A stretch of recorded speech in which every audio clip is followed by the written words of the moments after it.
everybody. Thank you for joining us for our very first episode. Yay! Or I guess the first episode that we're recording. We don't know if it's going to be the first episode in the lineup. True. I'm excited. I am so excited. I don't think this could have come at a better time, too, so... No, I think it was a good time for both of us. Spooky season is... And it's spooky season. Yeah, I mean, most of these episodes are going to air after Halloween, but... It's still spooky season for me. It's spooky season year-round. So that skelly on my porch stays there all year. I love it. Yeah, I think it's funny when people come over and they see, like, decorations in my house, and they're like, oh, your Halloween stuff is still out. And it's like, no, what? that's... I mean, not clearly. seasonal. Yeah, exactly. No, it's not seasonal. I'm living in like a Victorian dead person's paradise. But we love all it. The time. You have to live your truth, and we love it. Love it. So should we just jump right into it? I'm excited to talk about what I want to talk about today. So what are you talking about today? So what I'm talking about today, so I guess we should let it be known a little bit that you don't know... Not at all. ...either of my subjects. And we're recording a couple episodes today. Yeah. And so I'm taking the helm. This is a Kyle episode. Woo! When my episodes will tend to be more like creepy tales, cryptid stuff, strange occurrences. Love that. Maybe we may do a couple conspiracy theories. The only thing I'm going to try to like stray away from is just like true crime. Because that's me. Yeah, I mean that's going to be more your thing. Yeah. What are your episodes going to entail? So I'm going to start off, I think we'll probably switch things up the more we go, but I'm going to start with like true crimes that are related to specifically a type of craft or like a witch religion. Cool. And then tell you about the actual part of that craft at the end of it. So you're like tying it into like our overall theme instead of just like here's a crime that happened. Exactly. Love it. What is the theme of our podcast? I would say spooky, just spooky all things. Witchy, strange. Yeah. We want, if you have a spooky, strange story or anything that happened, anything witchy that's happened to you in your practices, in your journeys, I want to hear them. Anything semi-charmed. Literally, there it is. I love it. She said it. We're not even, a minute into the recording and we've said the title. I love it. I love it. Let's brand. Okay, so today I'm talking about... If I said the name Grace Sherwood to you, does that mean anything? Do you know? Nope. You don't know anything about Grace Sherwood? I would know the last name just because of like Sherwood Forest, but that's it. Okay, what is Sherwood for? Like Robin Hood? Okay. Yeah. I'm thinking of like real places. So I was like, it is a real place. Okay, but then we fictionalize things that happened there. Sorry, okay, we're caught up. We're up to speed. No, so Grace Sherwood was the last person tried and convicted of witchcraft in the state of Virginia. Ooh. Fun, right? I mean, not so fun for Grace. But we do love her. No, we love her. We stan her. There's no real known picture. We don't know what she looks like. Oh, no. Yeah, there's no real known pictures or drawings from what I was reading. But what's interesting, and I was going to save this for the end, we'll get to it. But there's currently, still to this day, you can go to it. There's a bronze statue of her sculpted by Robert G. Cunningham. Shout out to Robert Cunningham. That is currently still sitting in front of the Centera Hospital in Virginia Beach. So is it just like his depiction of what he thinks she looks like? Or maybe it's just like a time period thing? Yeah, like a bronze statue of a woman. Okay, we love bronze women. That's Grace. So she was born in 1660. Oof. And she lived in rural Pungo, Virginia, which is now Princess Anne County. Okay. So I think that's like Tidewater-ish area, right? Mm-hmm. And that makes sense for like her time period of like when she was active. Yes.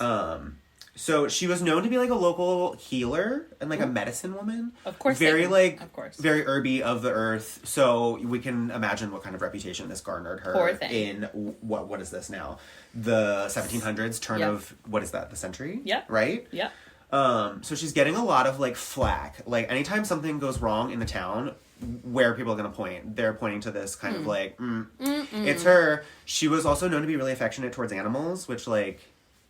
That's where the familiar thing evil. came from. That's yeah, evil. Like, of course. What? You like cats? What? Terrible. Hate it. We can't. No. We abhor anybody that loves. No, we can't stand it. Yeah. So yeah, she was just like this, like what we would consider like a modern day medicine woman, healer of the earth kind of person. But she consistently finds herself at the end of her neighbors' accusations. Some even go as far as saying that they are seeing her dance with the devil in the moonlight. Of course, out in the fields, she's naked, she's dancing around. That sounds like a good time to me. I want to say, right? That's what I'm saying. I want to say that From what we know as like who knows, maybe Grace Sherwood was a practicing witch. We have no...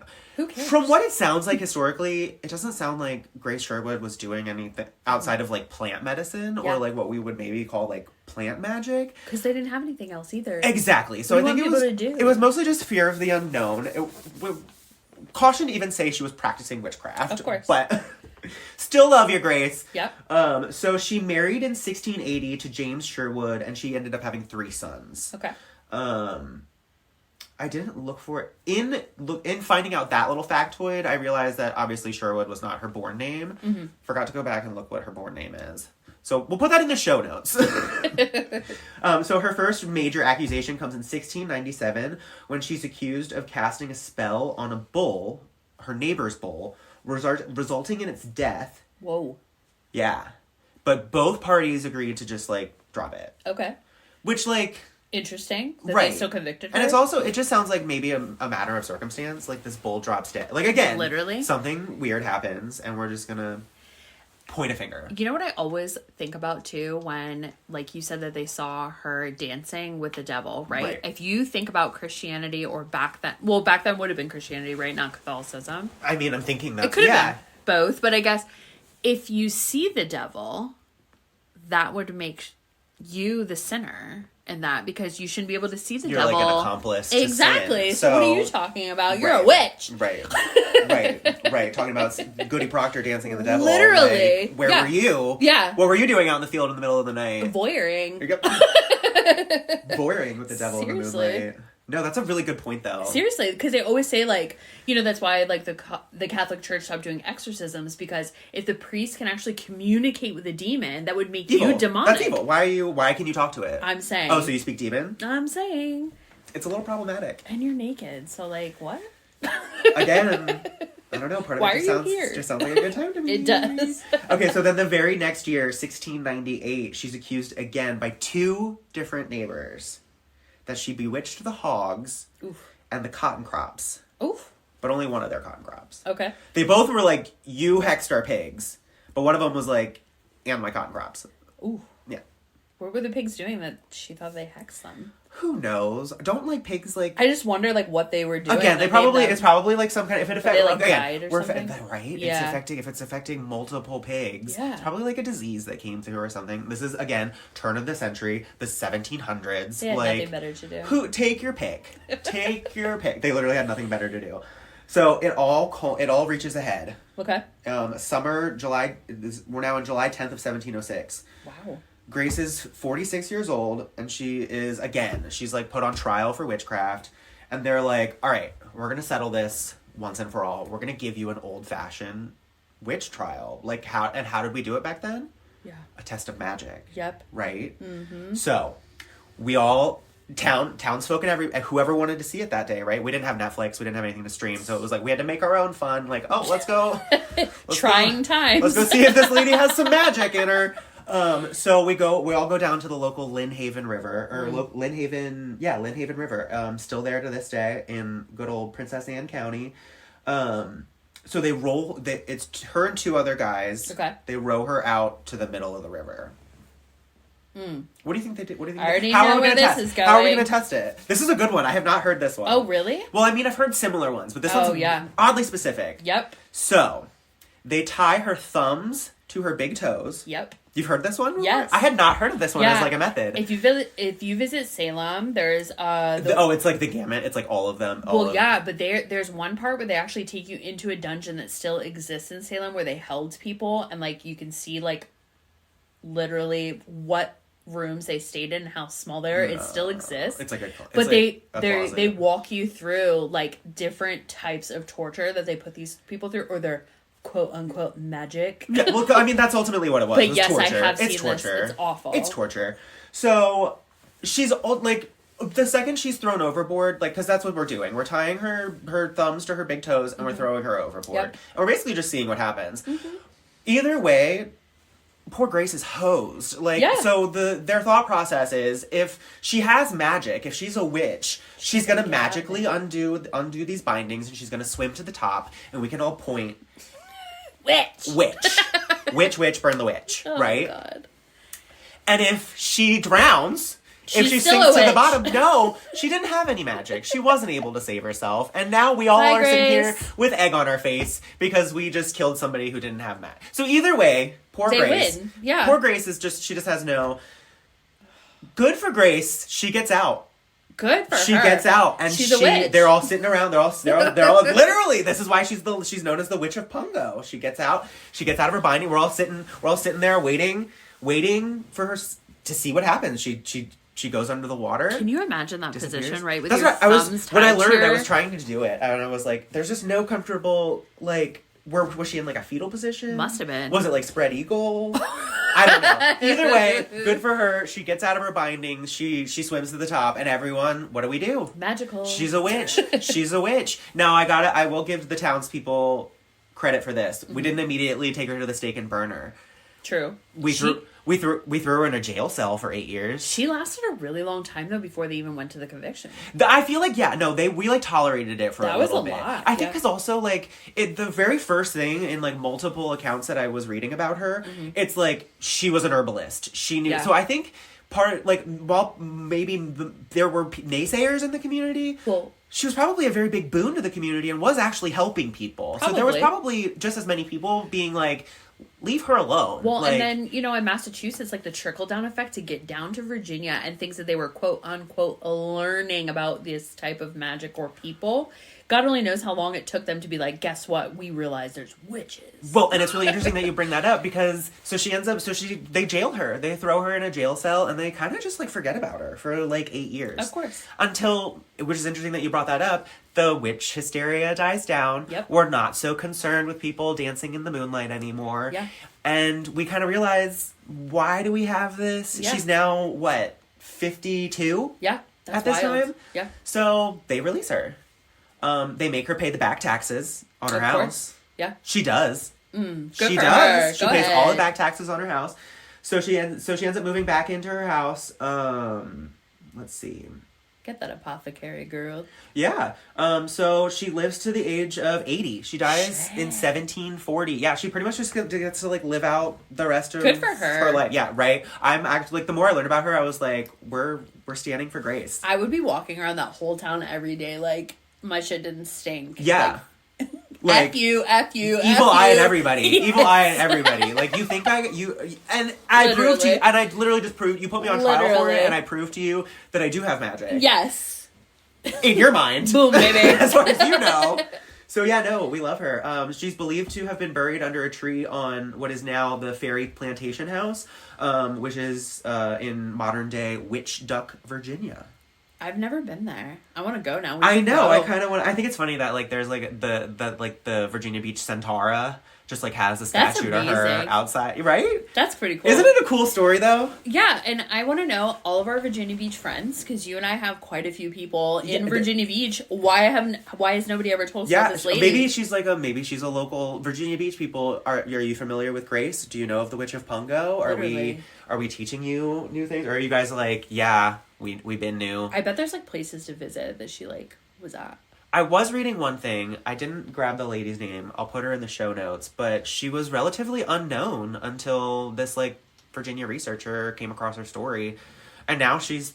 That's crazy. I mean, you Google Grace Sherwood, like Yeah. there's a Wikipedia article about her. Shit, Like, she you know has what her I mean? own Wikipedia. Yeah, the Virginia Museum like page. I got a lot of my info. Shout out to Virginia Museum. I got a lot of my info from their page on her. And nobody knows what she looks like.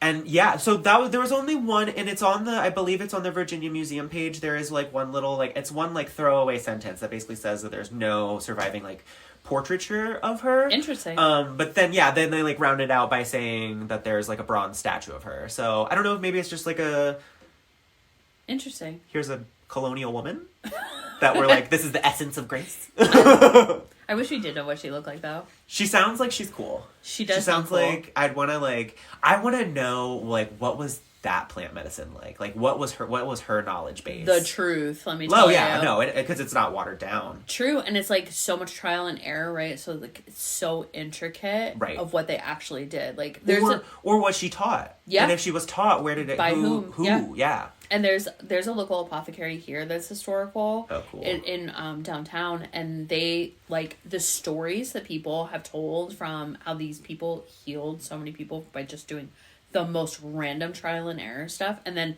writing it down for what actually worked. And half of that has been carried through centuries. I feel like that's really, like... to history. What do you do if you just, like, accidentally poison somebody? Well... Did they just, like, not really make good notes of that? Ooh, I never thought about that. Ooh, if it's trial and error, the error is probably not very... I wonder how many actual deaths of, like, colonial times were people actually being, like, poisoned by herbs. Like, they would... It was just, like, a common cold, and they probably would have gotten better, and then the natural herbalist comes in and is like, you know what, I've been really wanting to try out this blend? Try this thing called cyanide? Oh my gosh, I never thought about that. Ooh, that's kind of scary. Where, so I wanted to, you mentioned downtown. Where are we? We're in Fredericksburg. For our listeners. Fredericksburg, Virginia. There's an apothecary downtown. It's right on Caroline Street, and I think it's called Thatcher Apothecary. I'll have to look it up. You can put it in the show notes. I think they have their own webpage and everything, and you can come to the town and visit.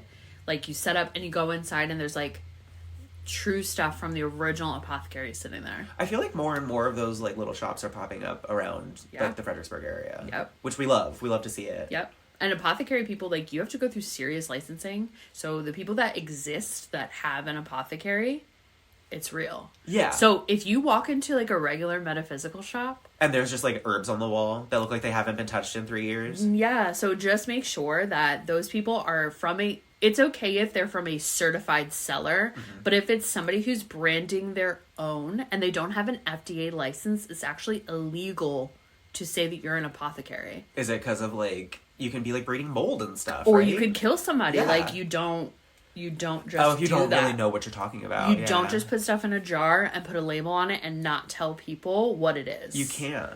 No. Literally. Because I know a lot of the, like, apothecaries that I've been to, even when they're giving you stuff, they'll, like, even tell you, like, consult with your doctor. Exactly. Like, because, they don't know what medication you're on, or, like, and even if they do, they don't know what, like... Yep. I mean, if they're really worth their salt, they're probably going to know what medications are going to interact with what herbs, but that's really on you as the consumer to, like, okay, here are the medications that I'm taking, let me make sure that none of these herbs are going to interact with it. Yep. Because, so it just depends on what you're doing with it. Yeah, I mean, you could totally negate you could make things worse. Yes. You could kill somebody. You could kill yourself. Seriously. But yeah, so that's the story of Grace Sherwood, the Witch of Pungo. That story. Wasn't it a good one? It really was. So that's my short one. Virginia witches are just, that speaks to my soul. Shout out to my mom. When I was like, this was like months ago, when I was like, because when like we were conceptualizing, I was like, I put out like a kind of like feelers. I mean, I always want to hear anybody's like creepy, like strange account of like anything. Course. But I had said to her, I was like, you know, we do have a poltergeist story in my family that I'll tell one day. Yeah, Ooh, it's good. It's good. Yeah, so I'll definitely do that. So I knew that we had that story in the family, but I kind of said like, you know, anything, or if you know of anybody that you work with or like come and travels with, I want to hear the story. Send the story my way. And then so she just like Googled real quick, and she was like, "Do you know about this lady, the Witch of Pungo?" And Snaps so yeah, for Mama shout Kyle. out to my mom, I love that. Yeah, for finding that one. Woo! And then when I did more research, I was just like, yeah, this is we should go. Perfect fit like for our first. I love that couple episodes. I feel like it's right up the alley of. Yeah. I said I wasn't doing true crime, and then here's a true account of somebody being convicted of a crime, quote unquote crime. I love a crime. I love that for us. Yeah. That was a good one. It was a good one, right? It really was. It was a great starter. So yeah, I'm excited. You just dipped your feet in and your thumbs at the same time. I feel like it could have gone a lot worse. Yeah, for real. But I love that. Yeah. And there's only upwards from here. Mm-hmm. Is that the end of an episode? Yeah.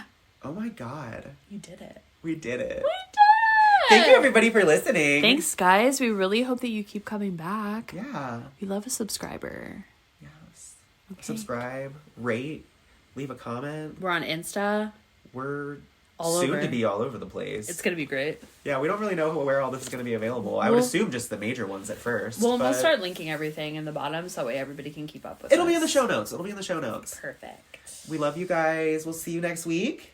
Keep it cryptid. You'll hear us next week? Yeah. Yeah. We need to come up with an outro. Keep it cryptid. Keep it weird. I love it. Thanks. Bye. A Semi-Charmed Kind of Podcast is hosted by Ashley Williams and Kyle Ugis. Music credits by Chauncey Fortune and art by Decay Decor. Keep listening and keep it cryptid. We're wrapped in fragile hands.